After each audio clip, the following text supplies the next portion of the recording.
right, so we're going to get started now. Hello, welcome everyone.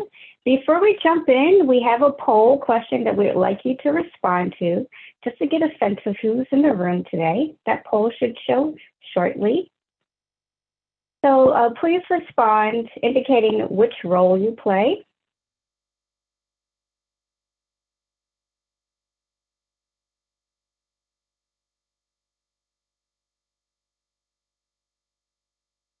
Again, we have a quick poll for you to respond to.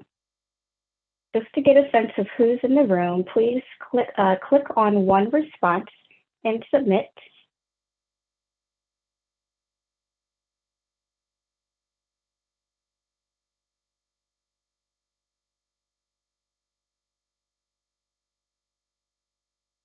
And I'll give everyone about 30 more seconds to respond.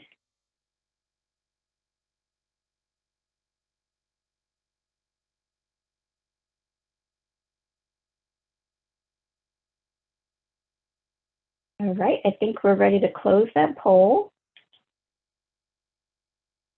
Let's see what we have. So everyone should be able to see the results.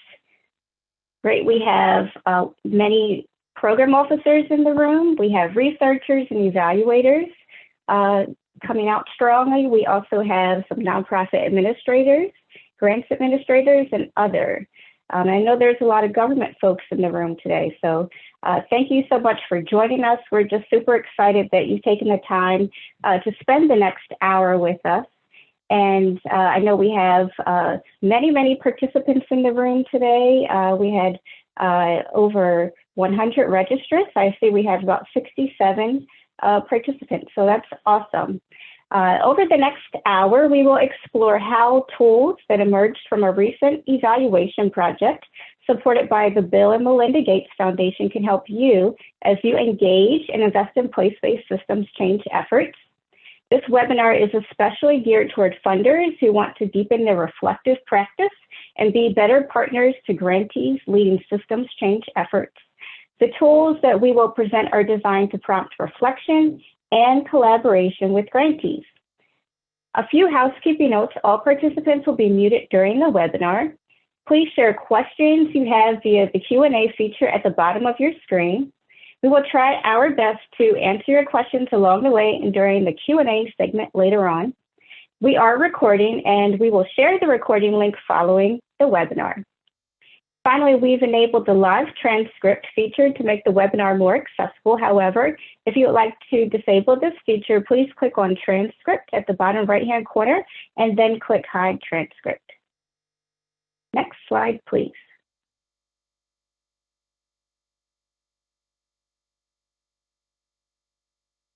All right, so these are our speakers. We are a subset of a much larger team across our two organizations, Equal Measure and Mathematica. We'll briefly introduce ourselves. I'll kick things off. My name is Kim Braxton. I am a director at Equal Measure. Equal Measure is a professional services nonprofit organization based in Philadelphia. Our mission is to help those who do good do even better, to strengthen how our clients design, implement, evaluate, and communicate the program, policy, and systems change that they seek. In my role on the project, which generates the tools we are discussing today, I led some of the qualitative data collection activities, which built on my experience examining cross-sector partnerships. I will pass it along to Anne to introduce herself. Thanks, Kim. My name is Anne Person, and I'm a researcher at Mathematica. For those of you who might not know Mathematica well, we work with public, private, nonprofit, and philanthropic sector clients to improve programs, refine strategies, and enhance understanding through the generation and use of high-quality data and evidence. I've had the privilege of working with as the co-principal investigator on this project with the Bill and Melinda Gates Foundation, Equal Measure, and the other partners involved in the P16 Community Investment Evaluation. My background is in education, and as a researcher, I study systemic change efforts, and I focus on post-secondary and workforce transitions. Ramya? Great, thanks, Anne. My name is Ramya Talpragada. I am a researcher and strategy lead for Mathematica's Learning and Strategy function. I served as the Deputy Project Director for the Mathematica Equal Measure team for the P16 CIT evaluation that you're going to be hearing a little bit more about today. In my work at Mathematica, I support foundations and nonprofits to use data and evidence to consider implications for strategic grant making and organizational strategy. James? Thanks, Ramya. Thank you all for joining us today. My name is James Liu. I am a Senior Director at Equal Measure. I am one of the authors of the two tools we're going to present to you today, and I also bring previous experience as a program officer for a large foundation here in Philadelphia.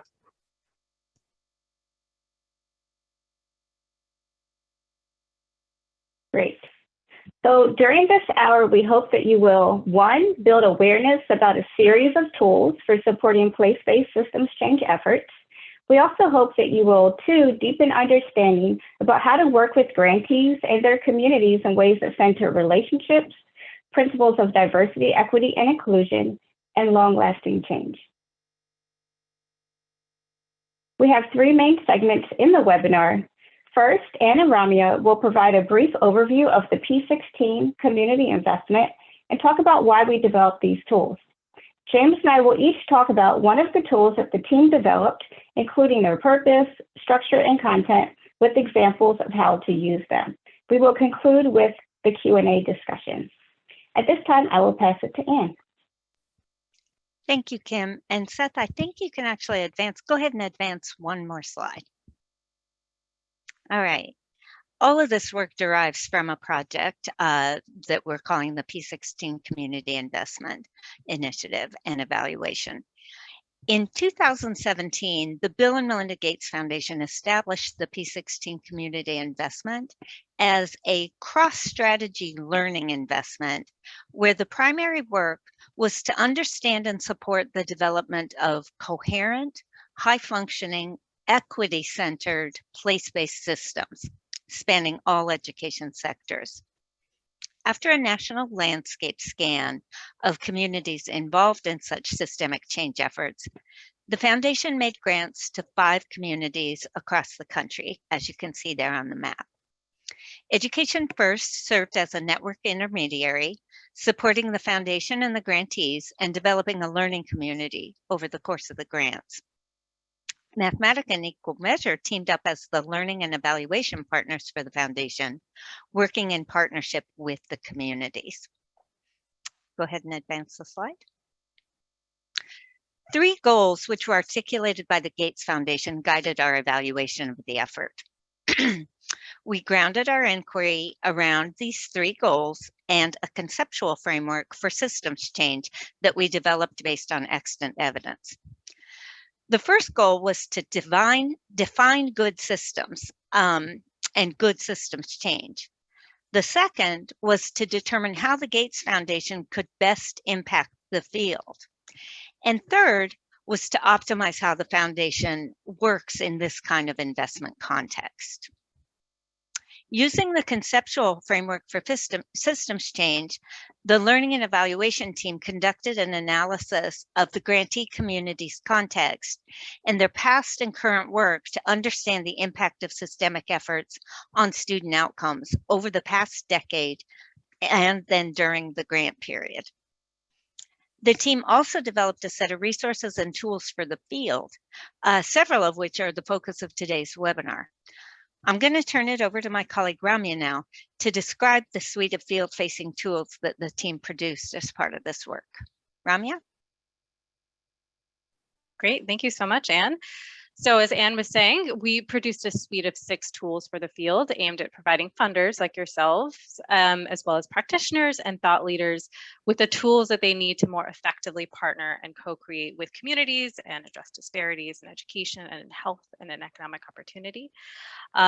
So we have just placed in the chat a link to all of these tools that we hope that you can sort of thumb through. There's also a list of key terms about halfway down this webpage that you can kind of refer to as we go through this presentation to make sure that we're sort of aligned on the language that we're using here. So to start off, I would love to sort of introduce to you 4 of the 6 tools, and my colleagues Kim and James are going to deep dive into 2 tools that are particularly relevant to funders later in the presentation. So we hope that you will take today's webinar as sort of an introduction to these tools and as an invitation to dive into them yourselves and figure out which ones will help you the most, which ones align with your work. So we'd love to get started. In February, we released, as you see in the slide here, a crosswalk of frameworks for understanding systems change. For those of you who are familiar with systems change, you know that there are a lot of frameworks already available that really describe critical elements of systems change. This resource, though, attempts to make sense of all of those frameworks out there. It presents a crosswalk of 13 place-based systems change frameworks and attempts to sort of identify the most common elements highlighted across each of them. And so you can use this resource as sort of a guide to identify the frameworks and the critical elements that are most relevant to your work. The resource also includes an analysis of which frameworks are the most useful depending on the elements that you as a funder want to investigate further. Go to the next slide. So next, we released a literature review on the key functions of backbone organizations. Now, backbone organizations play an instrumental role in coordinating and facilitating cross-sector collaboration. They're also really well positioned to assess and respond to community needs. But the job of shifting systems requires repurposing certain functions from the backbone and devolving them to partners for stronger community ownership. So in this resource, you can learn more about backbone functions organized into 4 categories and the key capacities that are required to perform these functions effectively to achieve collective goals throughout a community. Next, we released a self-assessment of place-based systems change efforts. So this is a companion tool for examining systems change, a partnership sort of level of readiness for values-driven change. And so we hope that it could be a good tool for community partners or practitioners for systems change to take a closer look at areas of strength and areas more to more deeply affect place-based systems change as well. Next, and most recently, we released a literature review on systems change in education. So we summarize current research on critical components of successful place-based systems change in education, including how this played out in practice through the narratives of 5 communities that were a part of the Gates P16 CIT initiative that Anne mentioned earlier. So this resource is a great introduction and a starting point for systems change, and also offers you some implications for funding systems change efforts in general. The next slide. So those were sort of the 4 of the 6 resources that we released. And today my colleagues at Equal Measure are going to deep dive into the last 2 tools that we developed, which are especially useful for funders. One that explores implicit and explicit dimensions of place-based systems change. And the second that introduces community eco-cycle in place-based systems change. But before we dive into those, we do want to just call your attention to a few thematic details. Seth, if you can go to the next slide. So these are some of the terms that I think are gonna arise as Kim and James are speaking. So you can definitely look through these or look on the webpage for them, as well as I mentioned earlier. You can go to the next slide. So as we dive in, we want to point out that together these 6 tools really surface 4 foundational principles, 4 themes that you're going to be seeing come up again and again as you go through these tools. And they include the area of the idea of co-design, as well as certain mindsets and actions that are sort of essential for funders to adopt when embarking on systems change. And those are listed on the slide here. So please keep an eye out for those surfacing during today's presentation and as we go into Q&A and as you explore these tools on your own time as well. So with that, I'd love to turn it over to James. Thank you so much, Ramya. So let's talk about the content of these 2 tools. And Ramya, I have to say, I love that framing that you propose, which is that this is both an introduction and an invitation. And to that effect, we still encourage you to use the Q&A function at any point during the presentation as we go through these tools. So in terms of this slide that you're seeing here, don't worry, you're not supposed to read anything. I know the font is super tiny, but this is meant to provide a bit of an overview prior to talking about the implicit and explicit dimensions of systems change tool. The opening question that we'd love you to consider as you're listening to myself and also to Kim is this. And actually, let's go to the previous slide, Seth, please. The question is, how can we or should we think about place-based systems change in a way that matches its complexity and its multiple dimensions? So we are proposing as an invitation that these two tools help to answer that question. How should we be thinking about place-based systems change in a way that matches its complexity? Two things that we're not going to go into full detail here, but we invite you to explore as you download the tools is one, target audience. Who are these tools intended to serve? So I would say this, if in your foundation, one, you're incorporating or interested in reflection, or two, you're exploring questions in your systems change efforts of how do I do this? When should I do this? Why should I do this? And to what effect? These tools are for you.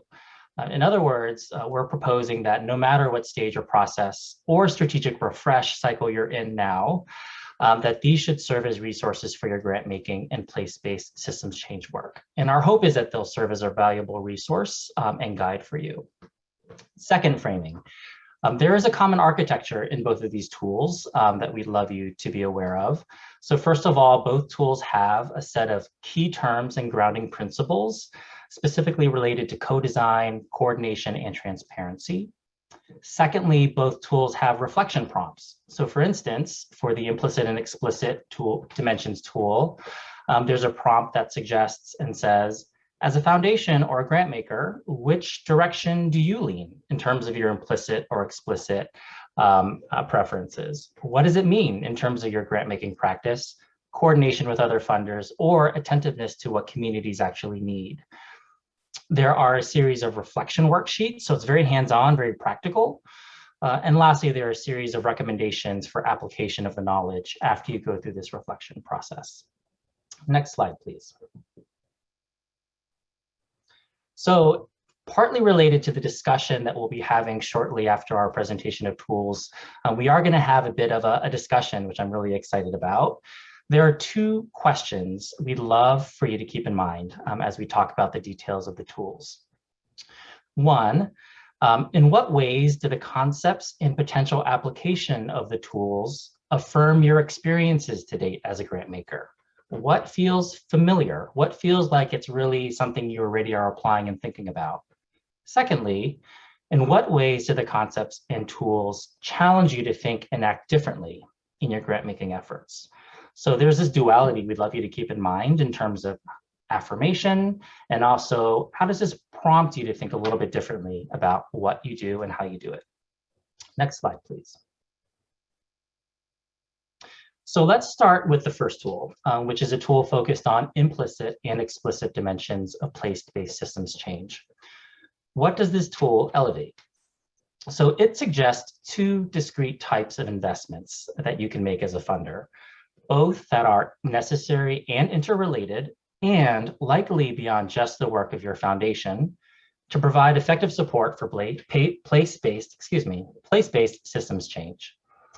The first on the graphic to your left describes an implicit dimension.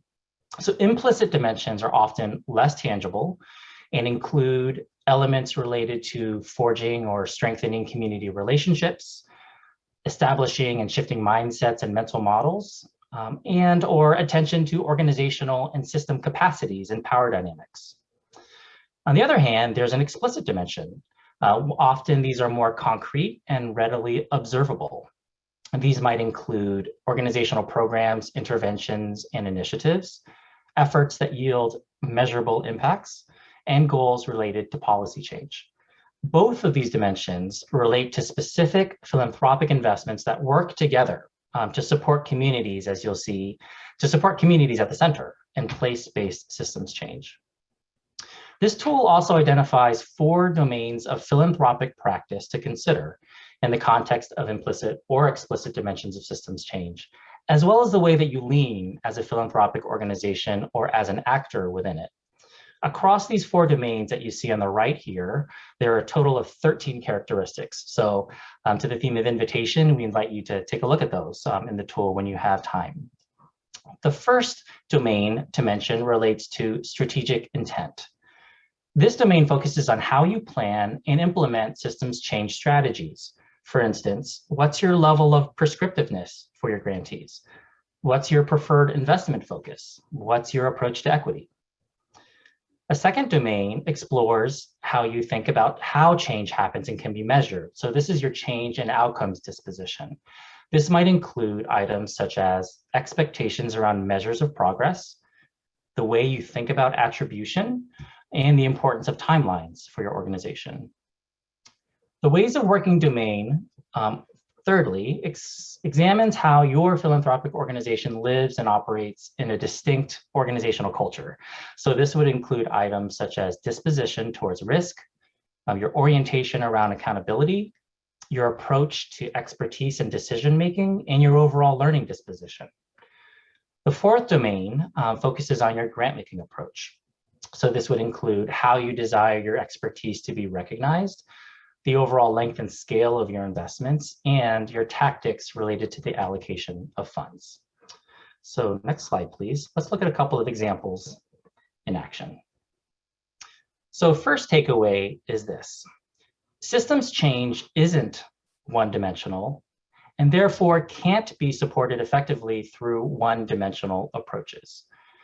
So more often than not, as many of us can attest, and I was a former grant maker as well, a foundation is its own ecosystem in what it values and prioritizes and how it does its work. There's this adage that I'm sure we've all heard, which is, once you've seen one, you've seen them all. But in the world of philanthropy, it's often the opposite. Once you know one foundation, that's all you know. You know one foundation.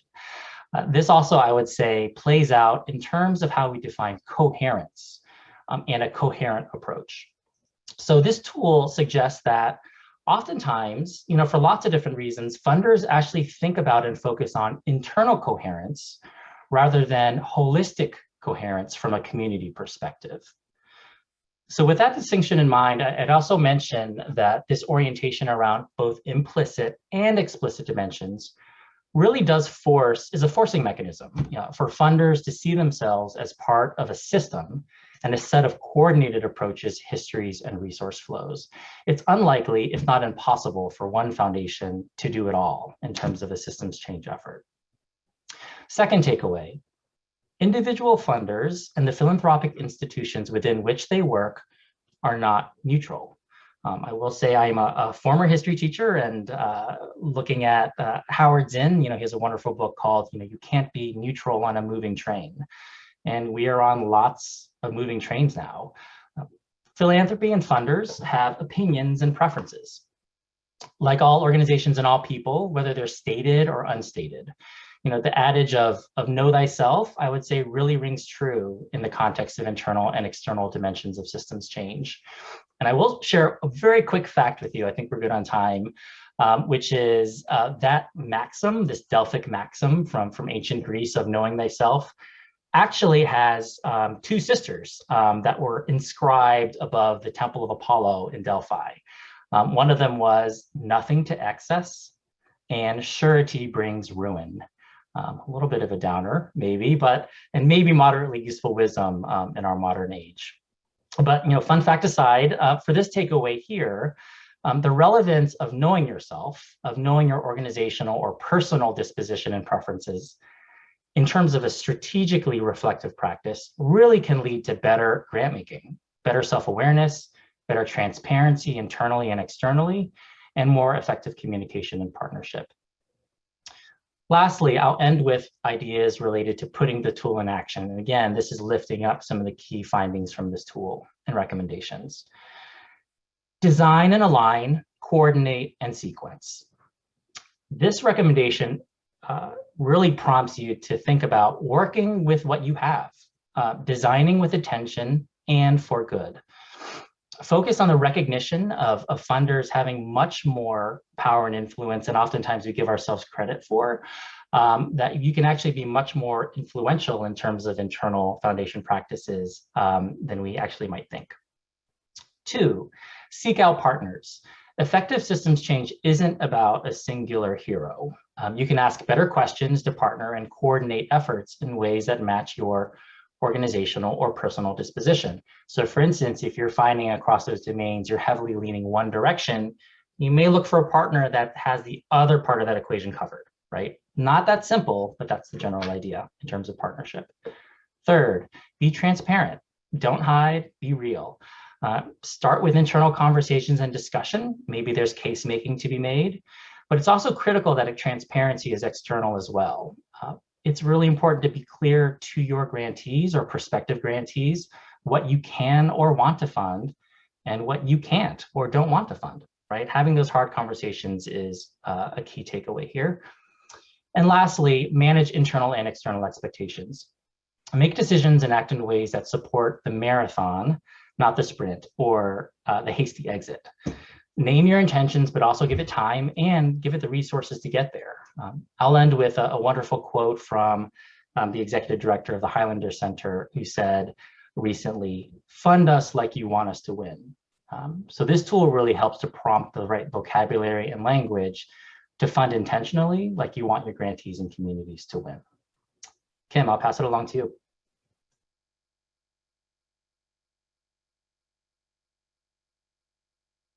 Great, thanks, James.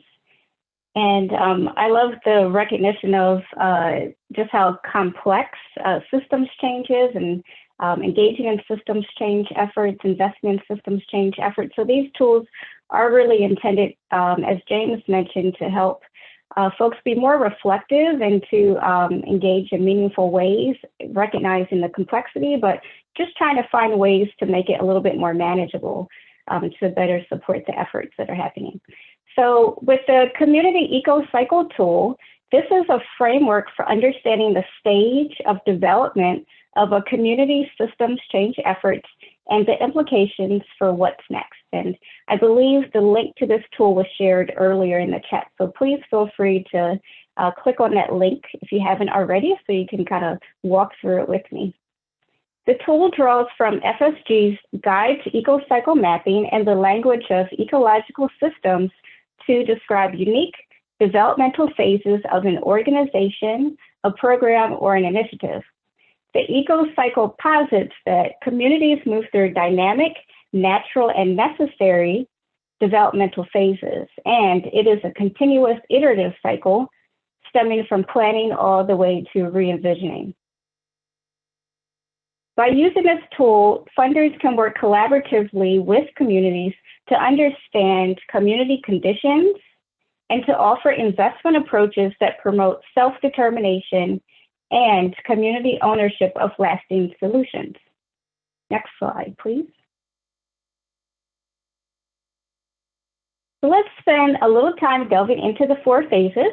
As I describe them, please consider which phase or phases describe the stage of development that you most often observe in the communities that you work with, or if you are a community, reflect on which phase or phases describe the work that you're currently involved with.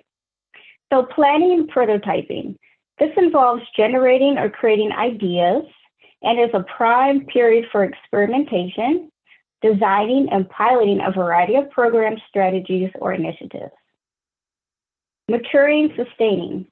This represents relative stability, where programmatic efforts often generate impact and demonstrate success after being in place for some time.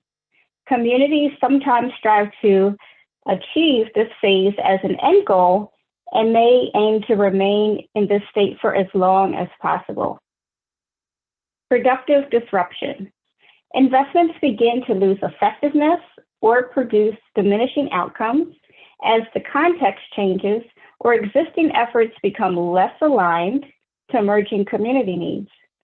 Efforts are often dissolved or updated to meet new and changing community needs.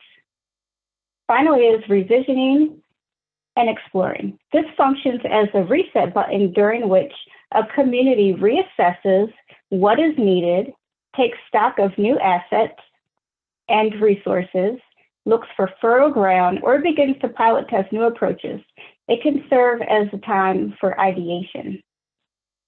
And I believe at this time we have a poll that we would like you to respond to, just based on your initial understanding, based on what we've just shared with the description of these phases.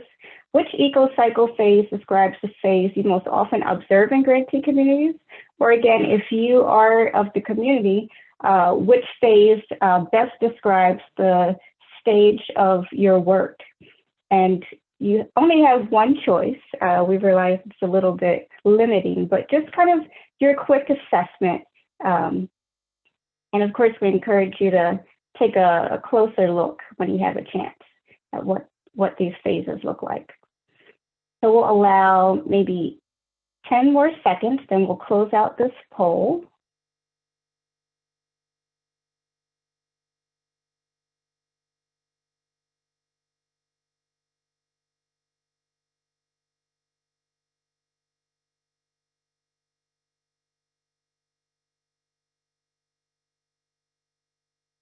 Okay, I think we're ready to close the poll out.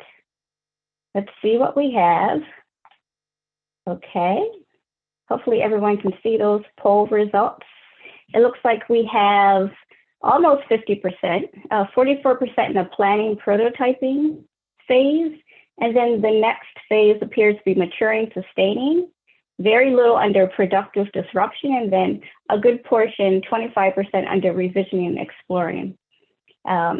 So we know that it's very common for communities and organizations leading work to pilot strategies, to pilot programs, and ideally move forward in maturing those programs. But a lot of times, there's a lot of time spent in planning and prototyping.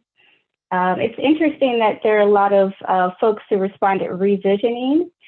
We know that there's been a lot of events in the last year resulting from the pandemic or stemming from the pandemic, as well as the movement for racial justice. And so it's definitely a time for resetting and rethinking priorities. So thanks for participating in that poll.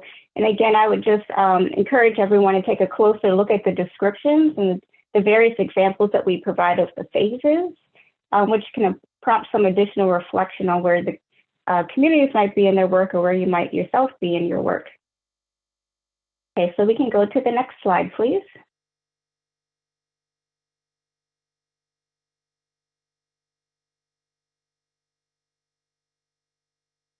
Great. So there are two worksheets included in this tool. Worksheet 1 is determining the community eco-cycle phase. You can see that, which starts on page 5 of the tool if you have it open. And this is designed to help you and your community partners to identify the community's current predominant eco-cycle phase based on a description of conditions for each phase.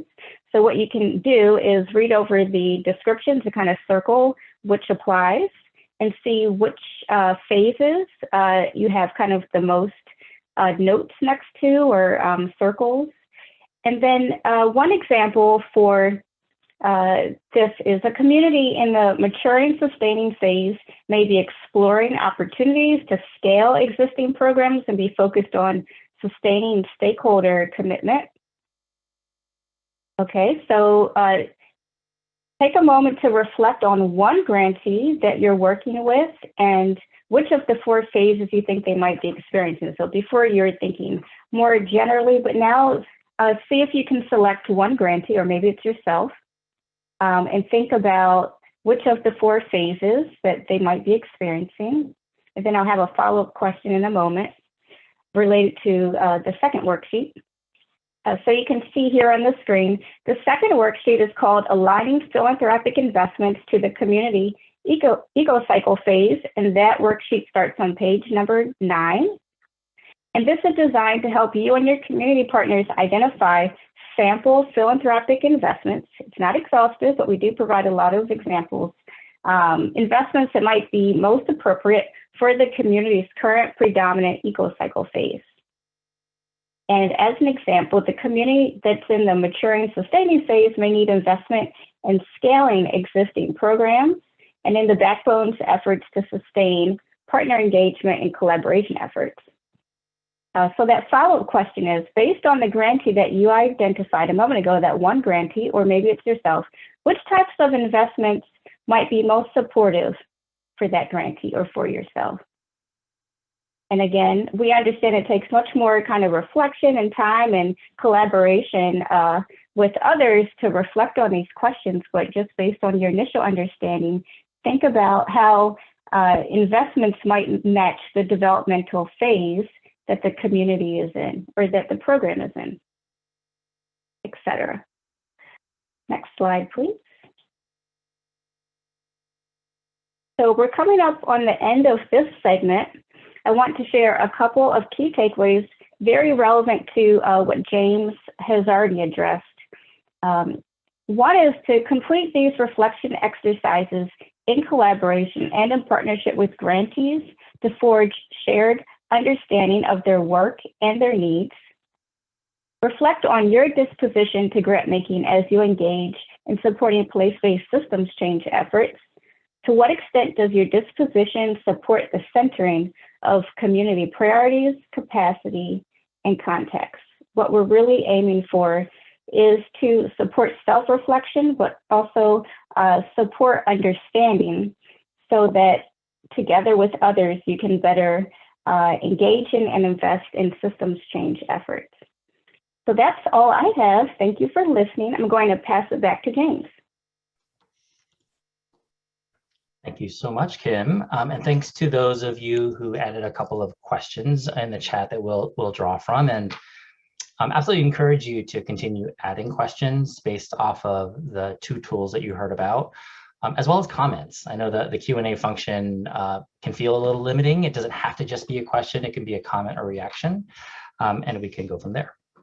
So first of all, I'd love to invite the full panel to pop in, open up your cameras, and love to see your faces. Ramya, Kim, and I think Anne will be joining us shortly as well. Okay, hi everybody. I must say, you know, all of us have been in Zoom or, you know, Google Video or, you know, Teams world for so long, and it's just nice to see people's faces as we come through. So we have a lot to talk about, I would say, and there are two questions that we'd love to tackle in order, and then just continue to have conversation based off of our experiences, either in our current roles or previous roles related to these two tools and systems change. So the first question is this. The question is, how applicable are these tools for someone that is just exploring investing in place-based or systems change efforts? I'll read that again. How applicable are these tools for someone that is just exploring investing in place-based or systems change efforts? Any of you like to take that one on?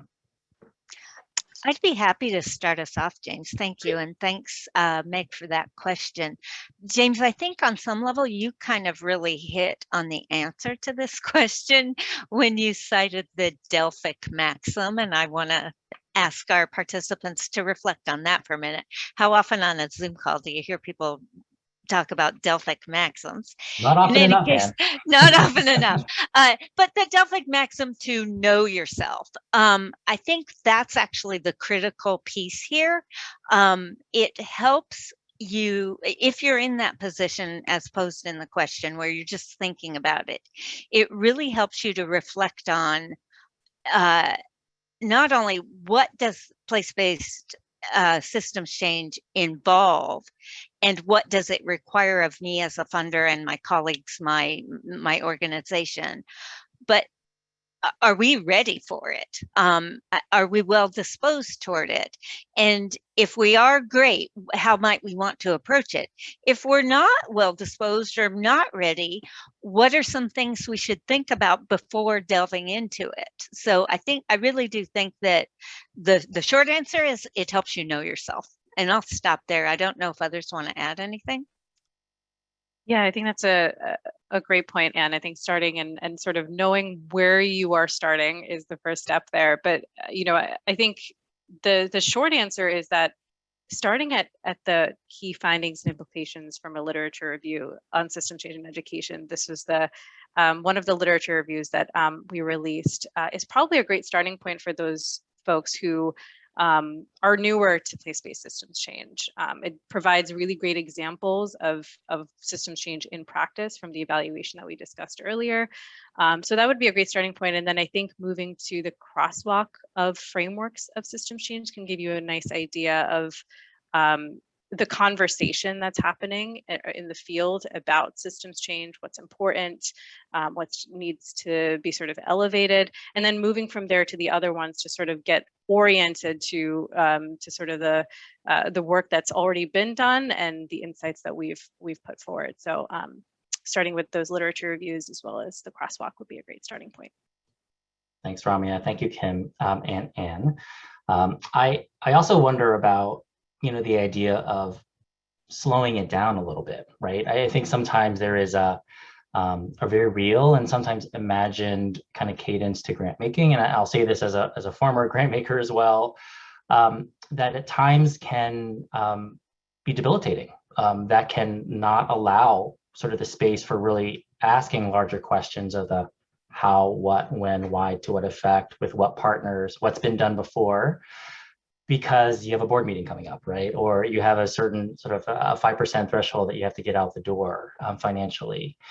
And so I do, to that question of how applicable it is, would argue that it very much is so. It can help perhaps even provide an argument to have internally to say, let's not just be hasty sort of in figuring out how we want to enter this community, but how do we really ask ourselves the right kinds of questions that really have practical implications for design and tactics and sequence and your velocity of the work that you do, because it does draw from, as you can read more in the tools themselves, a pretty strong research base in terms of how these practices really do play out and being more effective in your efforts and for communities as they lead the work themselves. Kim, no pressure. I wanted to see if you had anything you wanted to add to that question. Not much to add. I totally agree with what everyone else has shared so far. It's really to help a grant maker just delving into this space get oriented and really wrap their head around the work and the various dimensions of it. So I think it would be very applicable and useful for a grant maker that is new to systems change work. Thank you, Kim.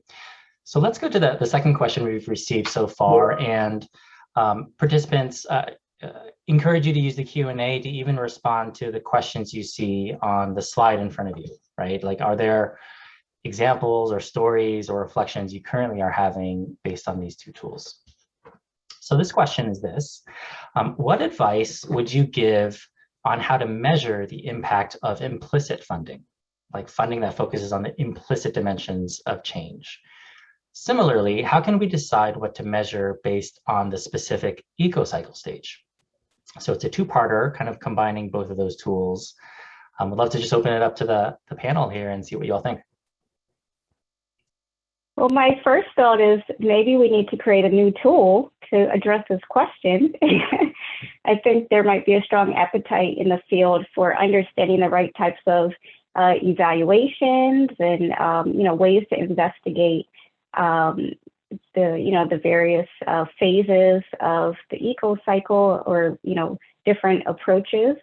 So I do think that's an area for further exploration. I think in our work we orient around developmental evaluation when evaluating systems change efforts, to just acknowledge the dynamic nature of systems change work, and to orient ourselves around learning from implementation.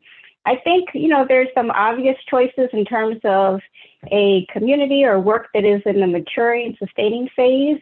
It might be most appropriate there to use an evaluation approach that's summative, that maybe uses a comparison group to really kind of reinforce early findings about the efficacy of programs or strategies. So I think there should definitely be special attention paid to the ways that we think about evaluation and related to the various eco-cycle phases. Thanks, Kim. And it looks like you're about to jump into. Yeah, happy to. Thanks for that question first. I think it's a really important one. And Kim, I would wholeheartedly agree with everything you said. To your point about maybe we should produce another tool, we actually did, as part of our work on the project that generated this, the P16 Community Investments with the Gates Foundation. We did actually produce a pretty expansive measurement catalog for our work with the 5 communities that were involved. And we haven't made that public, but I wouldn't write off our capacity to produce some public version of it someday, hopefully not too far in the future. But in the meantime, to the questioner's point, I would say for the eco-cycle phases, I think the tool itself in describing the phases actually hints at some things you would want to measure. And so for those of you, if you've actually linked to the tools using that link we shared in the chat feature, you'll see that those descriptions are actually qualitative descriptions of things you would look for. Not all of them are measurable really readily, but it's not a huge leap to think about some of those. And in particular, they're process measures largely, the way people work together, the way programs are being implemented, a lot of process measures. That also is a point I wanted to make about trying to measure the impact on implicit or the impact of investment in implicit dimensions. Typically for those, you'd want to use process measures. How are people relating to each other? How often are they getting together? Who is involved? How do they become involved? Those sorts of things. I would encourage folks, though, to always keep your eye on the prize of the ultimate outcomes that you really care about, like what's the whole point of your systemic change effort. In the case of the P16 communities, of course, it was improving educational outcomes for students in the public schools in these communities.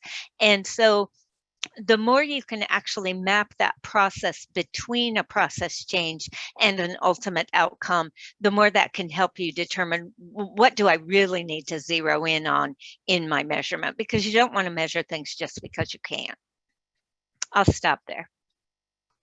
Well, that's powerful coming from your role at Mathematica, Anne. I love that. I actually would love to add a quick reflection to that question, which I think is also really asking about, are we measuring the right things, even in terms of what is necessary for systems change to happen in an inclusive, way that will require a different kind of coherence than may be defined by an internal foundation. And so I think a little bit for the individual who posed that question around, the increasing literature and the increasing sort of real, I would say, advice in philanthropy to support general operating dollars for nonprofits and communities in a way that may feel a little loose or may feel a little less concrete in terms of exactly what you're measuring and why and how.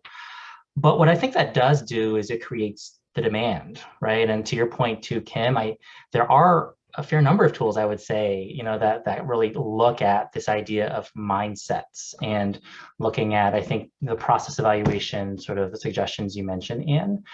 But it really does boil down to the notion of that you first need to name that it's valuable, that it's worth measuring, and then figuring out exactly what's the approach in order to just be very tactical, like, who are you making the argument for? Are you making an argument for your board to say that you need to continue this funding for the next 5 years? They may need a certain kind of information as opposed to a community member. And I would argue the tools say that both are essential, right? In terms of this overall coherence for systems change and what it requires. Thank you so much for that question.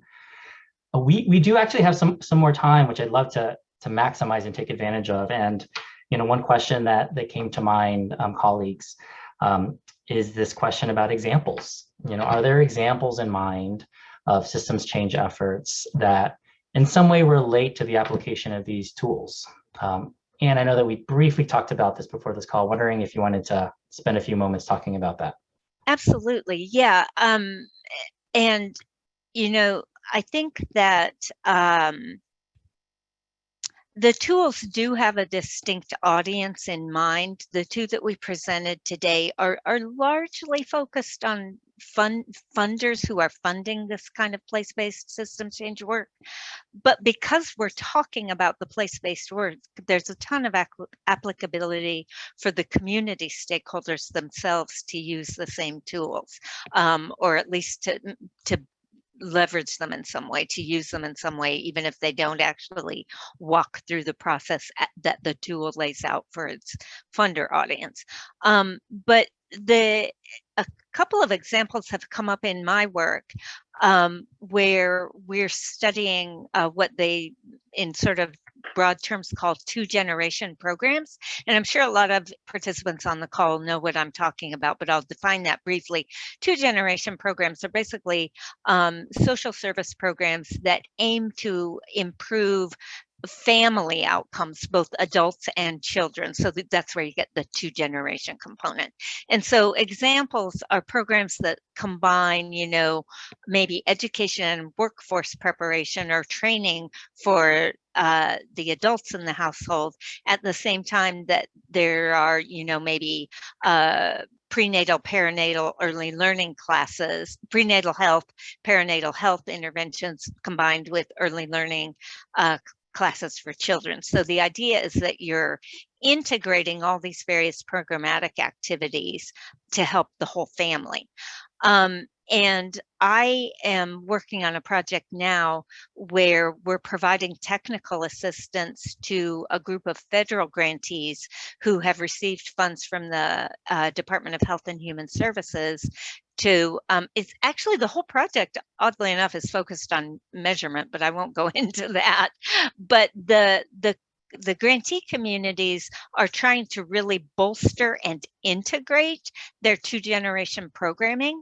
And when some of my colleagues on that project heard about these tools, they glommed right onto them as being useful in these communities that have all these services, but they're not they don't have a coherent sort of framework with which to deliver them. And so they're actually planning on using the implicit explicit tool, and then one of the other tools that Ramya mentioned that is really targeted toward communities, that's community self-assessment. But the idea is to help them really think about what is the framework for service delivery and integration that we can put on this to understand and improve our own work. Thank you so much, Anne. And to pull out a couple of things that I heard that seem very compelling and relevant to the two tools is the idea of framework and language, and just very informally speaking, how do we talk about this stuff, right? And how do we think about the roles that need to be played in ways that really match the complexity of what the system really involves? I'd love to mention, if it's okay with everyone, I don't see another question. Actually, there is a question. Excuse me, let me go to that. So the question, colleagues, is, have you thought about developing a companion self-assessment or reflection tool where communities can assess what stage of systems development they are in and moving toward? Wonderful question. Ramya, do you want to start with that? Sure, I think that's an excellent question. You know, I think the two tools that, and James and Kim can speak to this a little bit, the two tools that they just introduced are oriented towards funders, but provide funders with the questions that they need to actually interact with their communities and have these conversations about the stage at which they are in systems development. We do have a self-assessment of place-based system change efforts that is a little bit more oriented towards practitioners, where they can sort of use the self-assessment to take a closer look at their areas of strength and where they can go kind of deeper to affect place-based systems change. So we definitely encourage you all to kind of take a deeper look at that assessment tool. Yeah, and to that same point, I'll be brief. I know we're bumping up against the end of our time, but I think there's some value also in considering if there is, if as a funder you're working with a community, some of these tools you could actually work together. Foundation stakeholders working with their grantee community stakeholders using one tool or another, whether it's community focused or funder focused. I think it can prompt some really good integrated conversations between the various stakeholders. And one last thing to mention to that question, and thank you for that question, is the tools or the reflection worksheets within the tools are intended and to involve community members as well, and to even complete them alongside community leaders. So we welcome sort of your feedback and your examples of trying this out in practice. We're interested in making it better. I will mention one final example and then move to closing and thanking you all for attending, which is kind of a plug. I am sort of from Boston, spent a good 13 to 14 years there in education. And I taught a unit around DSNI, which stands for the Dudley Street Neighborhood Initiative. Just would encourage you to take a look, because sometimes you need sort of narrative and story to kind of really make this come alive. And it's an amazing story, which is basically the first community-based organization to be given eminent domain authority over blighted properties in their neighborhood. Still going strong, and it's just an amazing, diverse community with funders that are involved in different ways. The Riley Foundation, Annie E. Casey Foundation. I don't know if we have any reps from Casey here, but it's just a really compelling story that kind of shows the impact a real coordinated effort can take and can make. So Seth, let's go to the last slide, please. So I have the pleasure of truly thanking you all. Thanking my amazing colleagues here at Mathematica and Kim and Equal Measure and everyone behind the scenes to make this happen. Thank you all participants for joining today and for giving your time and attention. We don't take that lightly. There's so much on our plates right now, and we really do hope this is a resource that you find useful in your work. We've posted links and materials at sort of the hyperlink on that slide, as well as I believe in the chat, where you can find more information, download the tool specifically, as well as our contact information. We would honestly love to hear from you. If you have any follow-up questions, application, musings, recommendations, we are open. Thank you all so much on behalf of our team, and have a wonderful day. Thanks, everyone.